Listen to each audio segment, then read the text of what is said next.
بسم اللہ الرحمن الرحیم والصلاة والسلام علی رسول اللہ وعلی آلہ وصحبہ اجمعین وبعد۔ ہم نے کتاب السنہ کی جو روایت پڑھی، جس میں آخری جواب کا ماحصل یہ تھا کہ جس چیز پر علماء حق زمانے کے انکار کر دیں وہ باطل ہوتی ہے، اور جو چیز قواعد شرعیہ کے موافق آپ نہ پائیں وہ بھی باطل ہوتی ہے۔ قال ابو داود رہ گیا تھا ہمارا۔ قال ابو داود قال معمر عن الزہری فی هذا الحدیث ولا ينئینک ذالک عنہ بجائے یثنینک کے، نآ ینآ سے ہے یہ، وَهُمْ يَنْهَوْنَ عَنْهُ وَيَنْأَوْنَ عَنْهُ، اور وہ حدیث الثلاثة فی الغار میں آیا وَنَآ بِی طَلَبُ الشَّجَرِ ای لا یبعدنک، تو یہ راویوں کے لفظ میں اختلاف بیان کرنا چاہتے ہیں۔ قال صالح بن کیسان عن الزہری فی هذا الحدیث بالمشتبہات بجائے مشتہرات کے، یہ بھی لفظ کا اختلاف ہے۔ وقال لا یثنینک، جیسے کہ عقیل نے کہا۔ وقال ابن اسحاق عن الزہری قال بلا ما تشابہ، یعنی اشتبہ علیک من قول الحکیم حتی تقول ما اراد بهذه الکلمہ، یعنی تمہارے دل میں یہ بات آئے یا تم لوگوں کے بیچ میں بیٹھ کر یہ کہو بطور تعجب و انکار کے کہ بھئی یہ آدمی ایسی باتیں کیوں کر رہا ہے۔ تو یہ قال ابو داود کا منشا صرف اختلاف الفاظ روات کو بیان کرنا ہے۔ اب عزیز طلبہ، آگے ایک بہت زبردست بات آ رہی ہے۔ ہمارا ہر سال کا معمول ہے کہ ہم اس حدیث کے متن کو طلباء کے پاس زبانی یاد کرواتے ہیں۔ سیدنا عمر بن عبدالعزیز رحمۃ اللہ علیہ نے ایک خط لکھا تھا تقدیر کو سمجھاتے ہوئے، اس میں اس زمانے میں جدت پسندی کے بجائے جو جدت پرستی آ رہی ہے، ہم جدت پسندی کے قائل ہیں، لیکن قدامت پرستی کے ساتھ ہو تو، بقور کلیم عاجز کے یا عاجز کلیم کے، کہ جدت پسندی تو ہو مگر قدامت پرستی ہو، قدامت سے سر منہ انحراف نہ کرنا یہ بھی غلط، قطعاً جدت کو پسند نہ کرنا یہ بھی غلط۔ ہم قدامت کے اصول پر رہتے ہوئے جدت کے پیروکار بنیں گے اور اس پر چلیں گے۔ نیز عمر ابن عبدالعزیز کے اس خط میں اسلاف سے وابستگی، بزرگان دین پر اعتماد، ان کی تحقیقات کو اپنا حرز جان بنانا وغیرہ آ رہا ہے۔ تو میں پڑھتا ہوں حدیث۔ حدثنا محمد بن کثیر قال اخبرنا سفیان قال كتب رجل الى عمر بن عبد العزیز يسأله عن القدر، پھر دوسری سند ہائے تحویل کے ساتھ حدثنا الربیع بن سلیمان المؤذن قال حدثنا اسد بن موسیٰ قال حدثنا حماد بن دلیل، یہ دلیل مصغر ہے، یہ دلیل مدائنی، ابو زید جو مدائن کے قاضی تھے۔ امام احمد رحمۃ اللہ علیہ نے خود ان کا تعارف اس طرح کروایا، اور امام احمد فرماتے ہیں کہ کان صاحب رأی، اور اسی طریقے سے ان کے باب میں یحییٰ ابن معین نے ثقۃ لیس بہ بأس فرمایا ہے۔ تو وہ دلیل، حماد ابن دلیل کہتے ہیں کہ سمعت سفیان الثوری یحدثنا عن النضر، تیسری سند حناد بن السری عن قبیصہ، قبیصہ ابن عقبہ ابن محمد ابن سفیان ابو عامر الکوفی، یہ روایت کرتے ہیں حدثنا ابو رجاء عن ابی الصلت، اور اب کہتے ہیں کہ وَهَذَا لفظ حدیث ابن کثیر، یعنی معنی ابن کثیر کے علاوہ لفظ ابن حدیث کا ہے۔ قال كتب رجل الى عمر بن عبد العزیز يسأله عن القدر، کہ حضرت عمر بن عبدالعزیز کو کسی نے خط لکھا کہ ہمیں تقدیر کے مسئلے کی وضاحت کیجئے، اس کی اہمیت بیان کیجئے۔ علماء نے لکھا ہے کہ ایمان بالقدر فرض اور لازم ہے۔ اللہ تعالیٰ ہی اعمال عباد کے، چاہے وہ خیر ہوں شر ہوں، خالق ہیں۔ اللہ نے اعمال عباد کو لوح محفوظ میں انسانوں کے پیدا کرنے سے پہلے لکھ دیا۔ ساری چیزیں اس کی قضاء و قدر، اس کے ارادے اور مشیت سے ہوتی ہے۔ ارادہ مشیت الگ ہے، رضوان الگ ہے۔ طلبہ اس بات کو سمجھیں، کسی چیز سے مشیت کا متعلق ہو جانا اس کا مرضی ہونے کو مستلزم نہیں ہے۔ لہذا خدا کی مشیت کفر سے متعلق ہوتی ہے، لیکن خدا کی مرضی کفر سے متعلق نہیں ہوتی۔ وَلَا يَرْضَى لِعِبَادِهِ الْكُفْرِ، وہ پسند تو ایمان اور طاعت ہی کو کرتا ہے، کفر و معصیت کو پسند نہیں کرتا۔ تقدیر یہ اللہ کے رازہائے سربستہ میں سے ایک راز ہے، اس پر وہ کسی ملک مقرب نبی مرسل کو مطلع نہیں کرتا۔ اس میں ہمیں غور و خوض اور عقلی طریقوں سے اس کی تفتیش نہیں کرنی چاہیے۔ بس اتنا اعتقاد رکھو کہ اللہ نے مخلوق کو پیدا کیا، اس میں دو جماعتیں پیدا کی، ایک کو فضلاً نعیم کے لیے پیدا کیا اور ایک کو عدلاً جحیم کے لیے پیدا کیا۔ ایک شخص نے حضرت علی رضی اللہ تعالیٰ عنہ کو پوچھا تھا کہ مجھے قدر کے بارے میں بتائیے۔ حضرت علی نے فرمایا یہ بہت زبردست راستہ ہے، تم اس پر چلنے کی کوشش مت کرو۔ اس نے سوال دہرایا تو فرمایا یہ بڑا گہرا سمندر ہے، اس میں داخل ہونے کی کوشش مت کرو۔ اس نے پھر سوال دہرایا تو حضرت علی نے فرمایا یہ اللہ کا راز ہے جو تم پر مخفی ہے، تم اس کی تفتیش مت کرو۔ تو تقدیر کے بارے میں حضرت عمر ابن عبدالعزیز رحمۃ اللہ علیہ سے کسی نے پوچھا، فکتب، حضرت عمر ابن عبدالعزیز نے لکھ کر بھیجا، بہت زبردست خط ہے، کہ اوصی کبھی تقوی اللہ والاقتصاد فی امرہ، کہ دیکھو سنو میں تم کو وصیت کرتا ہوں حمد و صلات کے بعد کہ تقوی اختیار کرنا اور اللہ تعالیٰ کے اوامر میں اعتدال اور میانہ روی اختیار کرنا، غلو بھی نہیں، افراط بھی نہیں، تفریط بھی نہیں، اور وہ اتباع سنتی نبی صلی اللہ علیہ وسلم، اور حضور اکرم صلی اللہ علیہ وسلم کی سنت کی پیروی کرنا، و ترکی ما احدث المحدثون بعد ما جرت به سنته، اور بدعتیوں نے، خرافات پسندوں نے جو نئی نئی چیزیں ایجاد کر رکھی ہیں ان کے ترک کرنے کی۔ یہ بدعتیں ان لوگوں نے کب جاری کی ہیں؟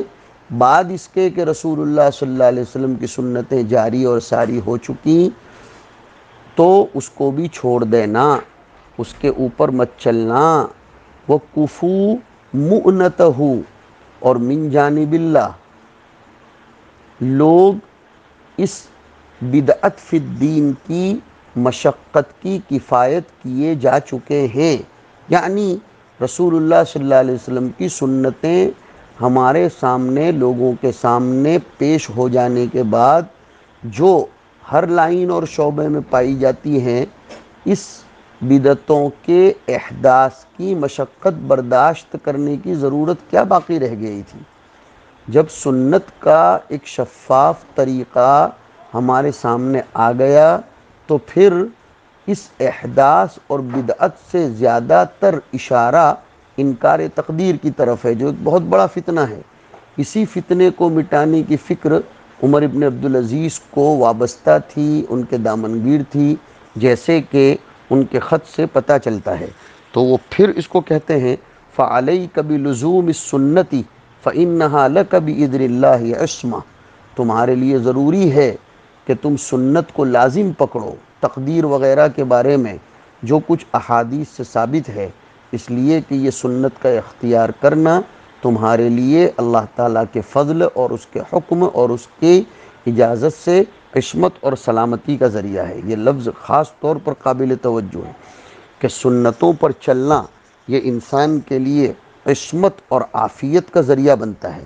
ثم اعلم، اور پھر سن لو کہ انہو لم يبتدع الناس بدعة الا قد مضى قبلها ما هو دلیل علیہا او عبرۃ فیہا۔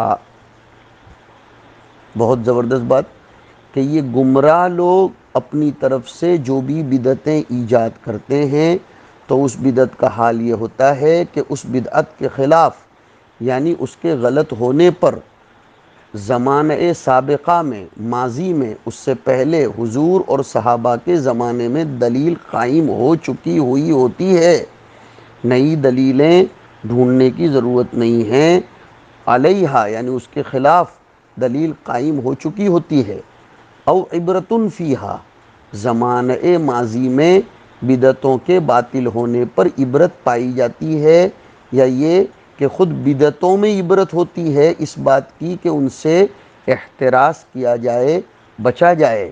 اب دیکھو ایک قانون آگے ہو رہا ہے، فَإِنَّ السُّنَّةَ إِنَّمَا سَنَّهَا مَنْ قَدْ عَلِمَ مَا فِي خِلَافِهَا۔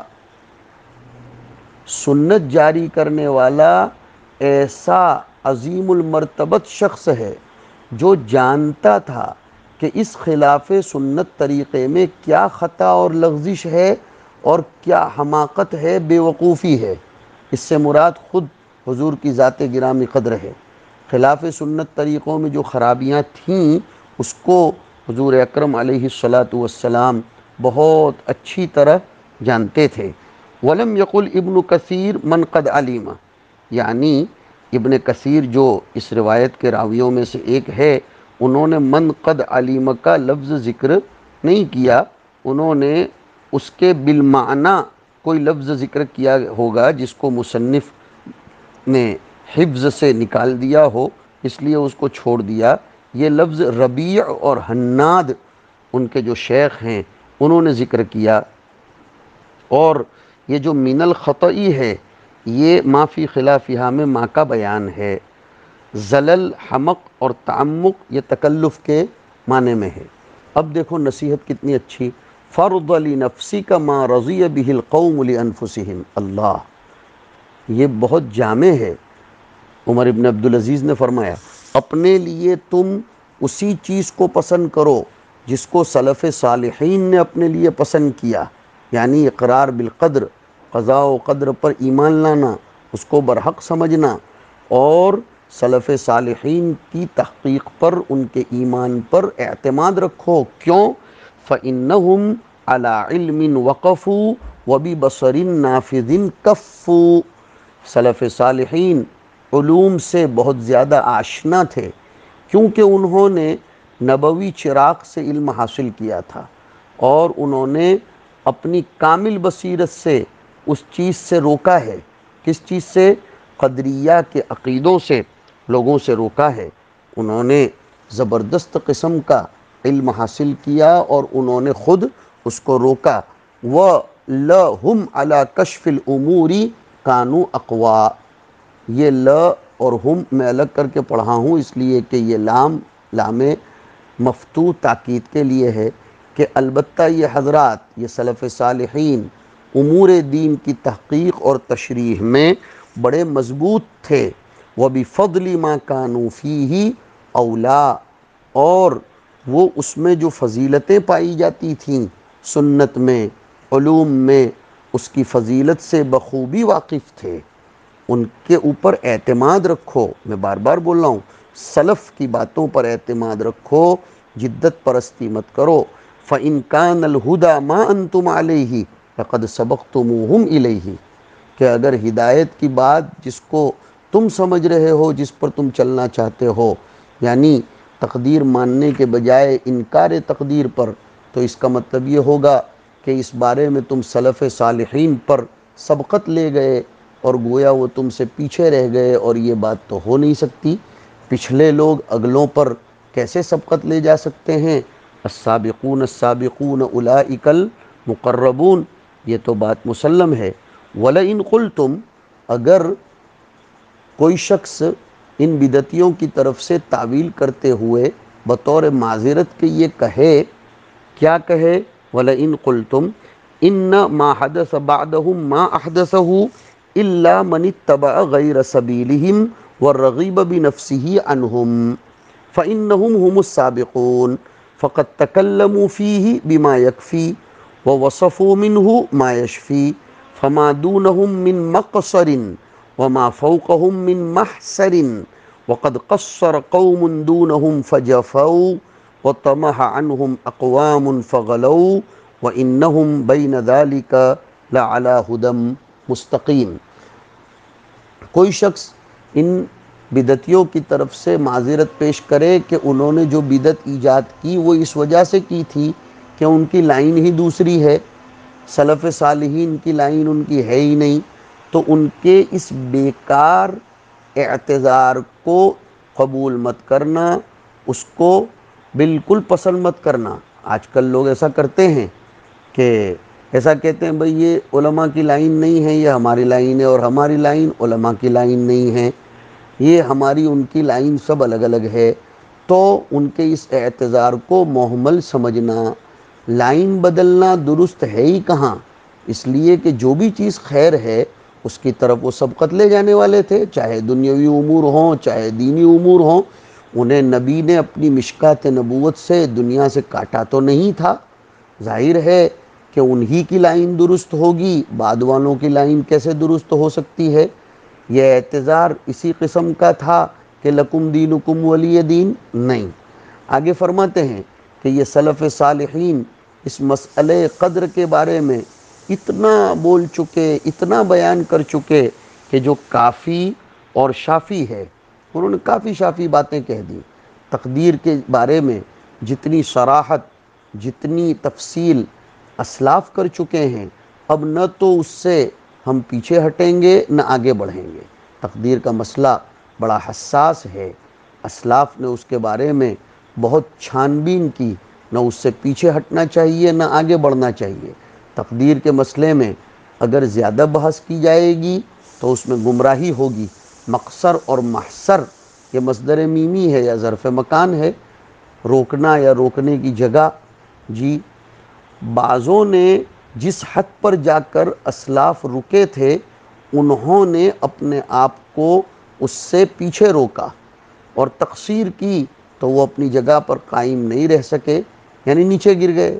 اور بعض لوگ اسلاف کی باؤنڈری سے تجاوز کر گئے تو وہ حد سے ہی تجاوز کر گئے۔ جی، اور یہ یقین رکھو کہ سلف اس افراط و تفریط کے درمیان اور صراط مستقیم پر تھے۔ اب آگے عبدالعزیز عمر ابن عبدالعزیز فرماتے ہیں کتبت تسأل عن الاقرار بالقدر، کہ اے لکھنے والے تو نے مسئلہ تقدیر کے بارے میں سوال کیا کہ واقعتاً وہ کوئی چیز ہے یا نہیں، تو فعل الخبیر باذن اللہ وقعت، ماشاء اللہ، اللہ کے فضل و کرم سے تو نے بڑے اچھے جانکار آدمی سے، باخبر شخص سے یہ پوچھ لیا اور اس سے سوال کیا جس سے واقعتاً سوال کرنا چاہیے۔ ما اعلم ما احدث الناس من محدثۃ، ما اعلم میں نہیں جانتا کہ یہ لوگ جو نئی نئی باتیں ایجاد کر رہے ہیں وہ زیادہ ثابت اور قوی ہوں بنسبت اقرار بالقدر کے، یعنی ایمان بالقدر سے زیادہ کوئی بات صحیح نہیں ہو سکتی۔ اس میں اقرار بالقدر کو بھی بدعات میں سے شمار کر لیا گیا ہے دلائل قائم کرنے کے اعتبار سے، کیونکہ متکلمین نے اس پر جو دلائل قائم کیے ہیں وہ بات کے ہیں، آگے اسی اقرار بالقدر کا ثبوت پیش کر رہے ہیں۔ تو اس کا ترجمہ ہوگا میں نہیں جانتا کہ لوگوں نے کوئی بدعت ایجاد کی ہو جس کا اثر زیادہ واضح ہو اور جو زیادہ ثابت ہو بجائے اقرار بالقدر کے، یعنی اس پر ادلہ قائم کرنا متکلمین کا یہ بھی سب امر بدعی ہے، ورنہ پہلے اس کی ضرورت لوگوں نے محسوس نہیں کی تھی۔ لقد كان ذکرہ فی الجاہلیۃ الجہلاء یتکلمون بہ فی کلامہم وفی شعرہم یعزون بہ انفسہم علی ما فاتہم ثم لم یزدہ الاسلام بعد الا شدۃ وَلَقَدْ ذَكَرَهُ رسول اللہ صلی اللہ علیہ وسلم فی غیر حدیث ولا حدیثین وقد سمعه منه المسلمون فتكلموا به في حياته وبعد وفاته يقينا وتسليما لربهم وتضعيفا لأنفسهم أن يكون شيء لم يحط به علمه ولم يحصه كتابه ولم يمض فيه قدره وإنه مع ذلك لفي محكم كتابه منه اقتبسوه ومنه تعلموه ولئن قلتم لما أنزل الله آية كذا ولما قال كذا لقد قرأوا منه ما قرأتم وعلموا من تأويله ما جهلتم وقالوا بعد ذلك كله بكتاب وقدر وما يقدر يكن وما شاء الله كان وما لم يشأ لم يكن ولا نملك لأنفسنا نفعا ولا ضرا ثم رغبوا بعد ذلك ورهبوا. کہتے ہیں کہ تقدیر کا تذکرہ اور اس کا ثبوت زمانے جاہلیت میں تھا، اس وقت سے چلا آ رہا ہے. زمانے جاہلیت میں لوگ اس کا تذکرہ کرتے تھے اپنے کلاموں میں، چاہے وہ منثور ہو چاہے منظوم ہو. اسی تقدیر کے ذریعے وہ اپنی فوت شدہ چیزوں پر خود اپنے آپ کو تسلی دیتے تھے. یعزون بہ انفسہم علی ما فاتہم. دیکھو تو صحیح، اس سے پتہ چلا کہ تقدیر کے ذریعے آدمی کو تسلی ملتی ہے، صبر ملتا ہے. کسی چیز کے فوت ہونے پر اپنے آپ کو وہ اس طرح تسلی دیتے تھے کہ چلیے اسی طرح ہماری تقدیر میں تھا. اسلام نے آ کر اس مسئلہ تقدیر کو اور زیادہ مضبوط کر دیا. حضور نے تقدیر کا ذکر صرف ایک دو حدیثوں میں نہیں، بے شمار حدیثوں میں کیا ہے. عام مسلمان بھی حضور سے اس کا تذکرہ سن کر اپنے کلاموں میں اس کو لاتے رہے ہیں. حضور کی زندگی میں بھی، آپ کے وفات کے بعد بھی. اس کے بعد تقدیر کی حقیقت کی طرف اشارہ ہے کہ تقدیر کو اللہ کی صفت یقین کے ساتھ مانو اور اپنی رائے کی تضعیف کرتے ہوئے کہ کوئی شے ایسی بھی ہو سکتی ہے جو اللہ کے احاطے علمی سے باہر ہو، یا لوح محفوظ نے اس کا احسان نہ کیا ہو اور اللہ نے اس کے بارے میں کوئی فیصلہ نہ کیا ہو ہی نہیں سکتا. تقدیر کی تحقیق تو یہ ہے کہ اللہ کی کتاب عزیز میں ساری باتیں ہیں. شعرائے جاہلیت کے کلاموں میں اور احادیث میں ہونے کے علاوہ قرآن کریم میں بھی اس کے تذکرے ہیں. قرآن کریم سے علماء نے اس کو سیکھا، اخذ کیا. اب وَلَئِن قُلْتُمْ لِمَ أَنزَلَ اللَّهُ آیَةَ كَذَا وَلِمَ قَالَ كَذَا سے منکرین تقدیر کے بعض شبہات کو زائل کر رہے ہیں، کیونکہ بعض آیات کے مضمون سے، بعض تعبیرات سے وسوسہ ہوتا ہے، شبہ ہوتا ہے تقدیر کی نفی کا. مگر اس قسم کی آیات کو انہوں نے یہاں اپنے کلام میں ذکر نہیں کیا، صرف جواب دیا کہ اسلاف نے بھی تو ان آیات کو پڑھا تھا، انہوں نے بھی تو ان کی تفسیر کو سمجھا تھا جس کو تم نہیں سمجھ سکے. یہ حضرات ان آیات کو جاننے کے باوجود اعتراض نہیں کرتے تھے، بلکہ قضاء و قدر کے قائل ہوئے. آدمیوں کی شقاوت، سعادت، یہ دونوں طے شدہ ہیں، تقدیر میں ہیں. جو چیز تقدیر کے تحت میں ہوتی ہے وہ ہو کر رہتی ہے. اللہ نے جو چاہا وہی ہوا، جو نہ چاہا وہ نہ ہوا. وہ تمام کائنات عالم کا وجود اللہ کے لکھے ہوئے کے مطابق ہے. ہم لوگ اپنے نقصان اور نفع کے مالک نہیں ہیں، ہمارا نفع نقصان اختیار خداوندی میں ہے. اور تقدیر کے قائلین نے عقیدہ تقدیر سے یہ اثر نہیں لیا کہ تقدیر پر بھروسہ کر کے بیٹھ جائیں. ہاں، وہ تو چونکہ بندے تھے، مختار تھے، خوف و رغبت سے ہاتھ دھو بیٹھے، بلکہ خائف بھی رہے اللہ تعالیٰ کے عذاب سے اور اس کے ثواب کے راغب رہے. یہ ان کے خط کا مطلب ہے. النافعین، پھر آگے فرماتے ہیں کہ النافعین کان لابن عمر رضی اللہ عنہما صدیق من اہل الشام یکاتبہ فکتب الیہ ابن عمر انہ بلغنی انک تکلمت فی شیء من القدر فایاک ان تکتب الی فانی سمعت رسول اللہ صلی اللہ علیہ وسلم انہ سیکون فی امتی اقوام یکذبون بالقدر یکذبون بالقدر. ابن عمر کا ایک دوست تھا شامیوں میں جو ان سے خط و کتابت کیا کرتا تھا. ایک روز اس نے ان کو یہ لکھ کر بھیجا، حضرت عمر ابن عبدالعزیز نے، کہ مجھے یہ پتہ چلا ہے کہ تم تقدیر کے بارے میں ادھر ادھر کی باتیں کرتے ہو، شک شبے کرتے ہو. سن لو، آئندہ میرے ساتھ بالکل اس قسم کا تعلق مت رکھنا، ایسا مت لکھنا. میں تم سے ترک تعلق کرتا ہوں. میں نے حضور سے سنا تھا، آپ فرمایا کرتے تھے کہ میری امت میں کچھ لوگ ایسے پیدا ہوں گے جو تقدیر کو جھٹلائیں گے. یہ فرمایا. عن خالد الحذاء، یہ آگے کی روایت ہے، اس کو ہم بعد میں انشاءاللہ پڑھیں گے. بہرحال تقدیر کے باب میں، اسلاف سے وابستگی کے باب میں اس روایت میں بہت سے علوم ہیں، ہمیں سمجھنے چاہیے۔ وصلی اللہ علی النبی الکریم۔